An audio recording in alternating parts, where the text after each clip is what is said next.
We are going to talk about this, okay? We're going to read every single page of these every single word of these 3 pages. I'm going to make a point, all right? I'm going to make a point about how the Canton PD knew this was a murder, how they knew Farwell did it, and how the MSP covered it up, and that's what caused Kenny Berkowitz, although this isn't in here, but I believe it to be true.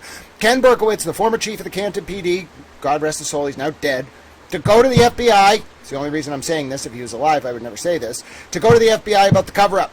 Everybody ready? Everybody on the same page? We're gonna be little towels in Sandra's honor, and no one is gonna tell me that just because Brian Tully's unit investigated Karen Reed, and just because Kate Peter knows Jen McCabe and Brian Tully and Marty Kraft and Michael Morrissey and Michael Proctor and Yuri Buchanan and all these other people, that we're just gonna pretend like this unit didn't cover this up. We're not doing it. Nope. And we're not just going to pretend like Lindsay Gattani's phone was not leaked on purpose. Absolutely not. It was malicious. These people are not good just because they investigated Karen Reed. We're not in a cult. We're not in the Kate Peter cult. We're not in the Brian Tully cult. We're not in the Jen McCabe cult. No one is above reproach. And if you have in your mind that any human being on this planet walking around is above reproach, you're in a cult. I'm going to decondition you where you are in a cult. No one is above reproach. No one is morally superior to anyone else. Everyone is capable of fault. No one is above criticism. And if you meet someone who feels they are so, you have met one of the most dangerous forces in the United States of America, ladies and gentlemen. No, absolutely not. It is anti-democratic to say that because someone did something you like in one instance, they may never be criticized. They are never to be held accountable. No. No. I am an American towel. I hate the damn commies. I've read Kessler's Darkness at Noon. I'm not being subservient to this party mentality. No. No, no, no. I refuse. We will not do that. That is how this becomes entrenched.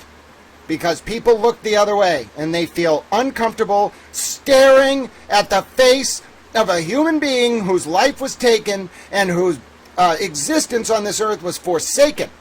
Because she didn't have political power or the right connections. Shameful. Shameful. Shameful.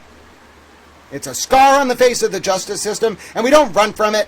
We don't hide. We don't sea lion. We don't justify it. If you've never said a negative word about Brian Tully in your life, you're in a cult. If you've never said a negative word about Kate Peter in your life, you're in a cult. If you've never said a negative word about Michael Proctor in your life, especially right now, you're in a cult. If you've never said a negative word about Yuri Buchanan, you're in a cult. If you've never said a negative word about Michael Morrissey, you're in a cult. Are we all on the same page? You must be willing to criticize those who do things you like, or you are in a cult. Sandra Birchmore, crime scene 3307 blank, Canton, Massachusetts. As part of the Canton Police Department's crime scene audit, the audit team reviewed the Canton PD police response to Windsor Woods blank, Canton, Mass, beginning on the morning of February 4, 2021. Our team carefully reviewed Canton PD police reports and crime scene documentation surrounding the discovery of the death of Sandra Birchmore on February 4, 2021. Canton PD initial response to Sandra Birchmore's crime scene on February 4, 2021. 10 a.m. February 4th, 2021. Sharon School Resource Officer contacted the Canton PD School Resource Officer to check on Sandra Birchmore. Ms. Birchmore worked at East Elementary School located in Sharon, Massachusetts, and had not shown up for work, and employees were unable to contact her. 10:55 a.m. Canton PD officers responded to blank Windsor Woods to make contact with Ms. Birchmore with negative results. No one answered the door. Canton PD observed Ms. Birchmore's vehicle was in the apartment complex parking lot covered in snow and had not been moved since the snowfall on Monday, February 1st, 2021. So I had said it was Friday to Monday. It was actually Monday, February 1st to Wednesday, February 4th, and then Wednesday, February 4th to Friday, February 6th, just so we're on the same page. Canton PD officers spoke with a property manager who provided a key to access the apartment. Canton PD officers entered the apartment and observed Ms. Birchmore in the bedroom. Content warning, earmuffs. This is your content warning. Observe Ms. Birchmore in the bedroom, seated on the floor with a blank, I'm not reading this, around her blank, secured around the bedroom closet door handle and appeared to have passed away. Ms. Birchmore's cell phone was on the floor located close to her body. Canton PD officers contacted Canton PD supervisors who ordered officers to hold and secure the scene until Canton PD detectives could arrive. Shortly thereafter, Canton PD detectives arrived at the scene. 11:46 a.m. Canton Fire Rescue paramedics arrived and pronounced Miss Birchmore deceased. Pursuant to Mass General Laws, Canton PD notified MSP, Mass State Police Troopers assigned to the Norfolk County District Attorney's Office. Canton PD also notified the Medical Examiner's Office. Both the MSP and Medical Examiner's Office responded. Canton PD detective and MSP trooper, it doesn't say who, entered the apartment and after viewing, it might have been Dwayne, the apartment, proceeded to the bedroom where they found Miss Birchmore. MSP's Crime Scene Services processed and digitally photographed the scene. Miss Birchmore's mobile phone and laptop computer were seized. Canton PD cleared the scene after the ME's office removed Miss Birchmore from the apartment. Miss Birchmore's next of kin contacted the Canton PD by phone and was notified by the Canton PD that Miss Birchmore was found deceased. On February 5th, 2021, Canton PD Sergeant received an electronic message email from a witness who related she had information regarding Miss Birchmore's death. This information was passed to MSP for action. On February 5th, 2021, Ms. Birchmore's next of kin stated she was aware that Ms. Birchmore was pregnant and that the father of the baby was Stoughton Police Officer Matthew Farwell. Now over here we have the videos of Farwell at Sandra's complex. Follow-up investigation by Canton PD on February 6, 2021. This is very important. On February 6, 2021, Canton PD detectives conducted follow-up investigation at Windsor Woods and interviewed a witness, this was the maintenance worker, who advised Canton PD detectives that Ms. Birchmore was involved in an intimate relationship with a police officer who was alleged to be the father of her unborn child. Canton PD detectives received information from a second witness who said Ms. Birchmore had been dating a police officer. The police officer did not want the baby, and if Ms. Birchmore did not refuse to carry the baby to term, he, the boyfriend, would, quote, take care of the problem himself. On February 6, 2021, Canton PD and MSP coordinated a second review of video footage at Windsor Woods. After the review of video footage, investigators identified a male subject, later identified as Stoughton Police Detective Matthew Farwell, arrive at Windsor Woods on February 1st, 2021 at 9:27 p.m., I said 9:23, and departed at 9:56 p.m. Mr. Farwell was observed entering the apartment complex lobby and entering the elevator.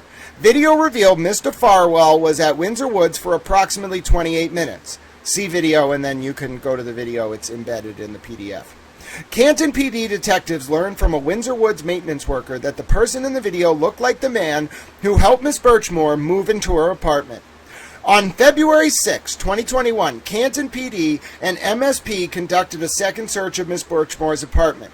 Note, after a lengthy federal investigation, Matthew Farwell was indicted by a federal grand jury in Boston on August 27, 2024.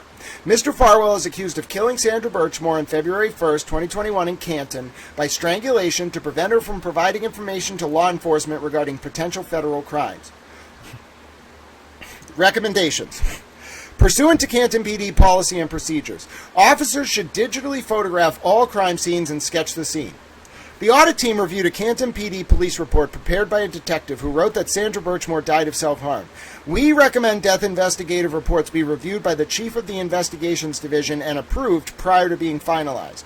As stated above, the Canton PD should remain involved in death investigations that occur within the town of Canton. Conclusion. On February 4, 2021, Canton PD officers conducted the initial police response to the Sandra Birchmore crime scene and followed all procedures related to crime scene preservation. Canton PD detectives conducted follow-up investigation with MSP detectives on February 6 at Windsor Woods and received critical information from witnesses. As a result of investigative efforts, officers identified Stoughton Police Officer Matthew Farwell was present in Miss Birchmore's apartment on the evening of February 1, 2021. Further, witness interviews revealed Mr. Farwell was involved in a long-standing intimate relationship with Miss Birchmore. Chief Rafferty advised the audit team after February 6, Canton PD relinquished all investigative authority of the Sandra Birchmore death investigation to the MSP and Norfolk County DA. They covered it up.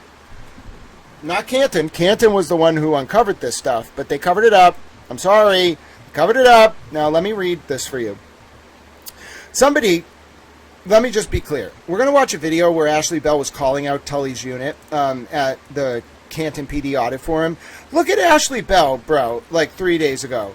She's trolling the Free Karen Reed people for calling out Proctor and Tully for corruption.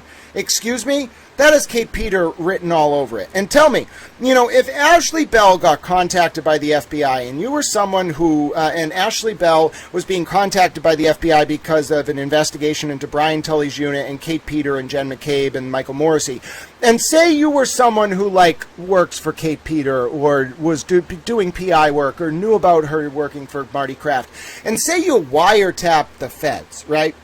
Say you and Kate Peter illegally intercepted the feds talking to Ashley Bell.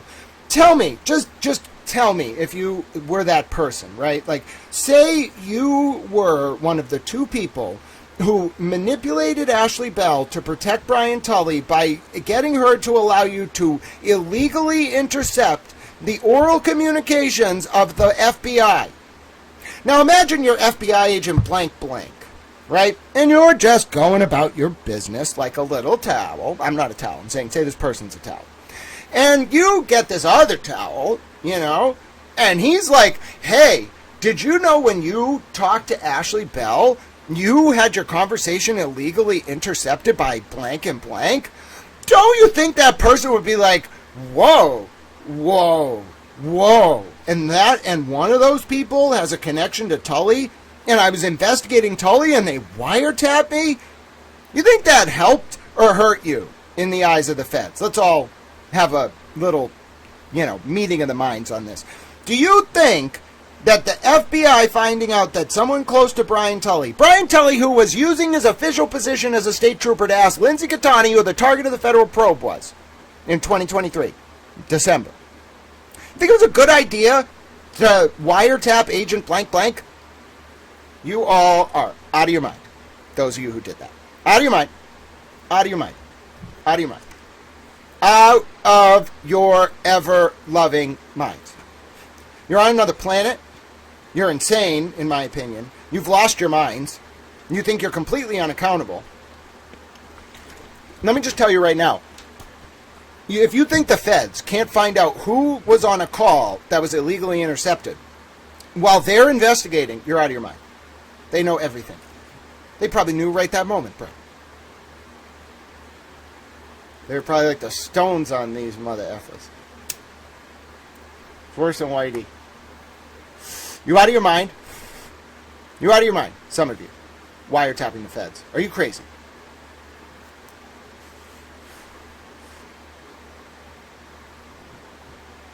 What fucking planet are you on? Yeah, forget about testifying. Listen. What the feds are going to do, in my opinion, is a lot of the people around Tully's unit and Marty Kraft and whatever and Michael Morrissey are going to be the federal witnesses against their cohorts. This is a question of who's going to be a witness and who's going to be a target. These are bad people. Seriously. Okay.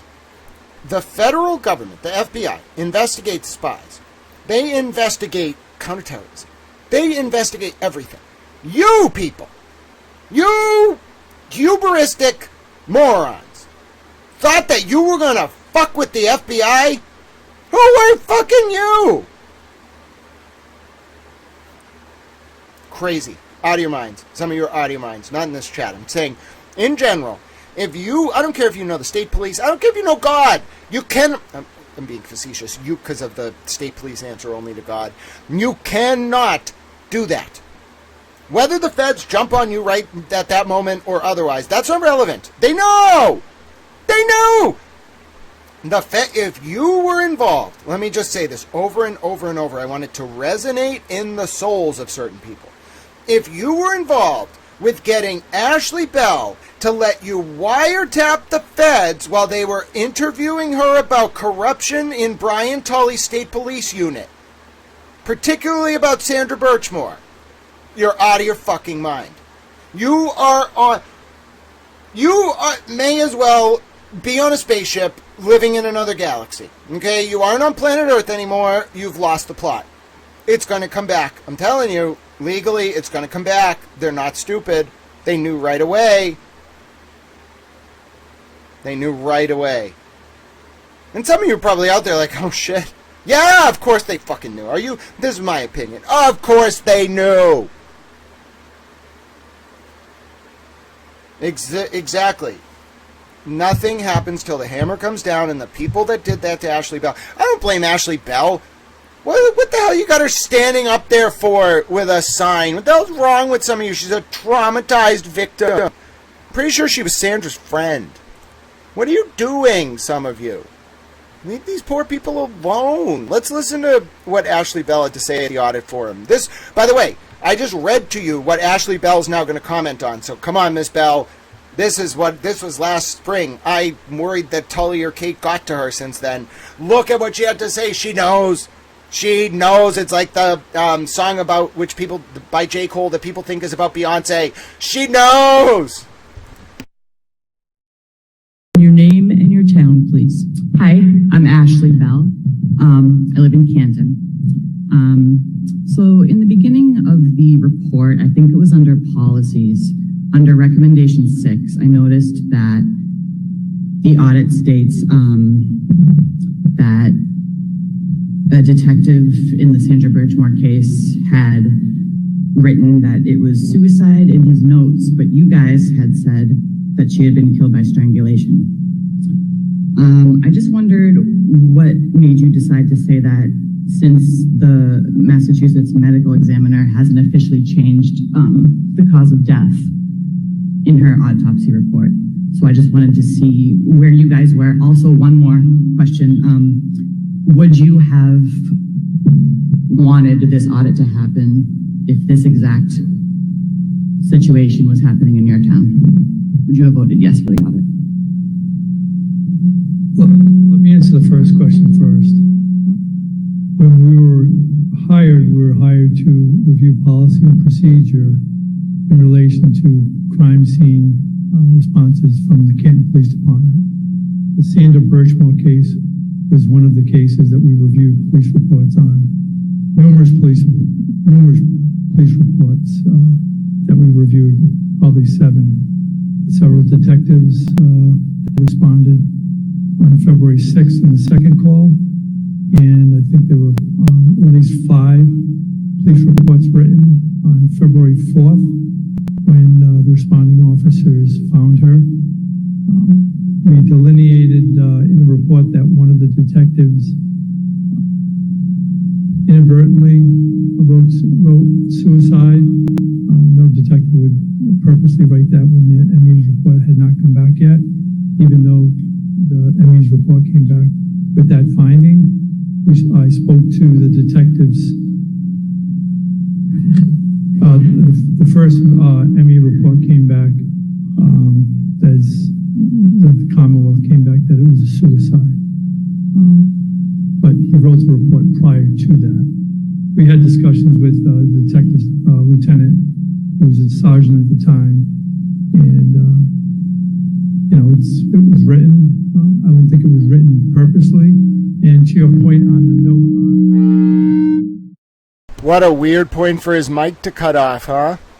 Right as he's about to say what wasn't in the Canton report, which is that the MSP went on to clear Farwell as well. His mic gets cut off, bro. And there was a state trooper there, too. There was some weird stuff at this forum. Why we noted that the Stone police officer, Matthew Farwell, was later indicted for the strangulation. That was from the indictment from the federal government, from the United States Attorney's Office. That's why that was written in there. Okay, and I think there was a second question. Oh, the second question, I'm not really sure. I mean, I'm a lifelong police officer in federal agency. I spent 35 years in law enforcement, my first 9 years in local law enforcement. I was a police officer and detective in Providence before I went on with DEA, where I spent 27 years. I'm not so sure I would have, I don't know. No, yeah, and let me say, I think Berkowitz actually ratted these guys out, all right? I want to be 100% clear. I call it ratting, but I think Berkowitz was the only person who did the right thing, other than Peter Murphy and Sean on the Gulf and a few other people, and Karen, strangely. I don't even think Aidan Kearney did the right thing. I'm sorry. Kearney went on Kirk Minahan's show and said he didn't think the Birchmore thing was a cover-up. I have the clip of it. All right, we can watch it. And I'm sure Kirk... I've never really asked him about it, but you don't think that Kirk Minahan and Dave Cullinane, of course it's normal to associate them all, by the way, but you don't think Kirk Minahan and Dave Cullinane sat around back in 2023? They were on this Birchmore thing first. I was on it too. I'm not going to say I was on it before them. I wasn't. But I think if you ask Dave Cullinane, maybe not Kirk Minahan, because I don't know Kirk Minahan. He does way bigger work than I do. But Dave Cullinane I've talked to, and I'm telling you, I think if you ask Dave Cullinane, was Grant on this pretty early, he would say yes. Okay, and he's one of the authorities. Okay, that season 2 of Kirk Minahan's The Case podcast, that's what blew this open. Sandra's civil lawsuit. By the way, that civil lawsuit from Sandra Birchmore's family, did. I'm not going to comment about any of that. Let me just tell you, I know some stuff. I know some stuff about that civil case. All right?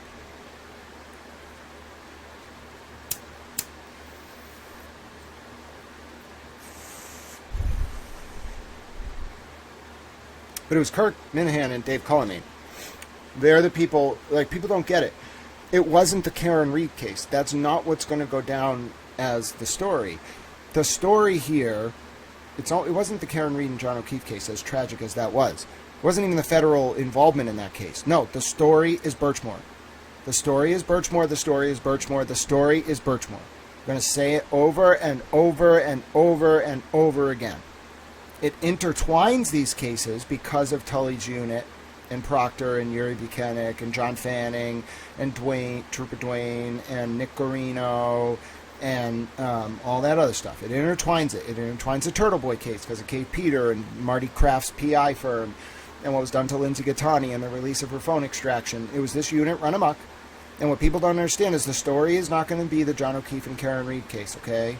That's going to be brutal. It's going to be embarrassing for the state police. Like, the Netflix documentary is going to end up being like, Michael Proctor was a really bad guy and all these people covered for him. Like, forget about Kate Peter as the Charlotte of the internet. No, bro. Like, Kate Peter as the, nightmare PI mom who covered for bad state troopers. But it's not going to be about the Reed and O'Keefe case. Yeah, there were some skeletons there, I think, a little bit. Sexual activity, whatever. But it's not really corruption. It was just people, being sexual with each other. Okay, all right. It's not corruption. Sorry. The corruption was the Birchmore case. The corruption was the release of Lindsay's phone. All right? And that's what the story's going to be. So when you see, Ashley Bell, who was clearly close to Sandra, going back and forth between, close to Kate Peter, not liking Kate Peter, close to Tully and his people, not liking them, I think it's because they're pressuring her, just like they pressured Ida on social media there. Ida Lee, she's a good account to follow to really get the details on a lot of this stuff. Any girl from Canton or Stoughton who knew anything about what this group of cops was doing to young girls got, smeared, pressured, whatever. And I don't like to see it. It alienates truth. It pissed me off. I'm a little towel. Don't do that to me. So this is what I wrote. Somebody close to Brian Tully's MSP unit, probably Kate Peter, got to Ashley Bell. Also, somebody wiretapped FBIBoston. Uh-oh, that post got 50,000 views. Wiretapped FBIBoston while the FBI was investigating Tully's unit. Reminder, Karen Reed trial witness Ashley Bell, who got a 911 tape that Reed's defense leaked to Aidan Kearney, asked a question about why Sandra Birchmore's death was initially denoted as self-harm. Sandra, who was murdered in Canton by former Stoughton police officer Matthew Farwell, alleges the federal government, was initially declared the victim of self-harm by local and state police, along with the state's ME, before further evidence, uncovered by the federal government, confirmed Farwell's presence at the scene of Sandra's murder, along with texts confirming Farwell had motive to hurt Sandra because Birchmore was pregnant with his child and wanted to carry the baby to term. Strangely, in an uncharacteristically evasive answer from the audit firm holding today's session, former DEA agent Matthew Jemanowski told Mrs. Bell that he didn't think the finding... By the way, if you ever see me call someone Miss instead of Mrs. when they're married, the rule I was taught is that if you don't know, you go with Miss. Not Mrs. If you don't know, you go with Miss. And that is grammatically correct, but Mrs. Bell eventually told me it's MRS, so I try to do that now. But just so folks understand, I was taught grammatically, if you don't know, you use MS. So that's why I use MS formally. Mrs. It's MRS, Mrs. Bell told me, but I use Miss Bell here because that's what I was told to do if you don't know, when I was like in grammar school. Anyway, maybe the rules have changed. I don't know. I can't keep up. I like that style. I'm sticking with it, but she told me otherwise, so it's going to be MRS Bell in the future if I write it up. That, quote, he didn't think Matthew Jemanowski's evasive answer was when he told Miss Bell that he didn't think the finding of self-harm by a detective was written purposefully. However, in the next sentence, after Jemanowski's microphone cut off, the auditor said, quote, however, to your point, we knew that Stoughton police officer Matthew Farwell was later indicted, and the cause of Sandra's death was strangulation. But that was from the indictment from the federal government, the USAO, the United States Attorney's Office. That's why that section of the report was there. Well, what I think Jemanowski was saying there, in response to Bell's question, was that later information provided by the U.S. Attorney's Office is what revealed that Sandra's death was the result of strangulation, thus excusing the initial labeling of Sandra's death as self-harm. However, the reason I said this answer is evasive is because the Mass State Police and the Canton Police had evidence, when the initial determination of self-harm as to Sandra's death was made, that Farwell was at Sandra's apartment at the time of her death, and that Farwell and Birchmore had an extensive history dating to when Birchmore was a child of sexual interactions that were violent in nature. Furthermore, in the report from the audit firm, starts page 99 in the following document, there is an indication that within 2 days of the investigation of Sandra's death beginning, the Canton PD had helped the MSP confirm Farwell was at Birchmore's apartment at the time of the murder, and that a man on video at the time of the murder looked like the man who helped Sandra move into her apartment per a witness from that apartment complex. Shockingly, the report continues, on February 6, 2021, Canton PD detectives received information from a witness who said Miss Birchmore had been dating a police officer who did not want the baby, and if Miss Birchmore did not refuse to carry the baby to term, he, the boyfriend, would take care of the problem himself. However, on that day, again, 2 days after the investigation of Sandra's murder began, the report notes that the Canton PD relinquished all investigative authority of the Sandra Birchmore death investigation to the MSP and Norfolk County District Attorney's Office. The conclusion of these statements from the report are, although latent, undeniable in my view. The Canton Police Department helped the MSP confirm Sandra's death was caused by Farwell, but then somehow, once the MSP got the case, the murder was covered up, which is exactly what I have long suspected. I believe that cover-up, in turn, was what seriously strained relations between the Canton PD, the Massachusetts State Police, and the Stoughton Police, as the latter two departments, the MSP and Stoughton PD, may well have been involved in covering for Farwell, in particular as some of the MSP troopers on that Norfolk DA unit, John Fanning and Yuri Buchanan, used to work as cops in Stoughton, maybe one more as well. Indeed, along with the aforementioned members of the state police unit who worked on the Birchmore case previously working in Stoughton, for some reason Farwell was referred to informally as Matt in initial MSP reports as to Sandra's death that labeled the crime as a result of self-harm. For many reasons, I came to find out that was somewhat normal practice. I still think it's weird. For many reasons, in turn, I think the cover-up of Sandra's murder is one of a few unspoken secrets that orbit the Reed trial, entirely unrelated to John O'Keefe's death, and every single one of them ties to that state police unit involved in Karen's case. Hence why Karen, in my opinion, despite knowing full well her role in John's death, has felt she has some kind of trump card over the Norfolk DA and those MSP troopers. Don't sleep on Miss Bell, folks. She's onto something here.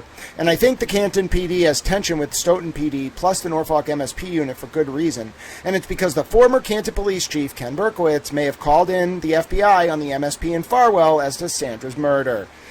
I also think Jemanowski's evasive answer and hushed tone was a result of the implications of Bell's question, in particular, as to the fact that, while the Canton PD may not have been involved, the cover-up of Sandra Birchmore's murder may well reach the highest levels of the state police. In time, I expect we will hear a lot more about just how Matthew Farwell managed to avoid accountability for Sandra's murder for such a long time, in spite of the evidence. But for now, this homage in honor of Miss Bell's prescient question, layered with so much meaning, will have to suffice. God bless you and Godspeed, Miss Bell. Public attention will keep you safe as you fight these mighty dragons, and if needed, you can always bring a towel. So, I don't know what to tell you, Miss Bell. It's a dangerous situation to be in with that unit. I think it's playing with fire, but gotta make choices that you think are the best for you, folks. That's what life is all about. All right, let's go back to the end of this video. Let's watch.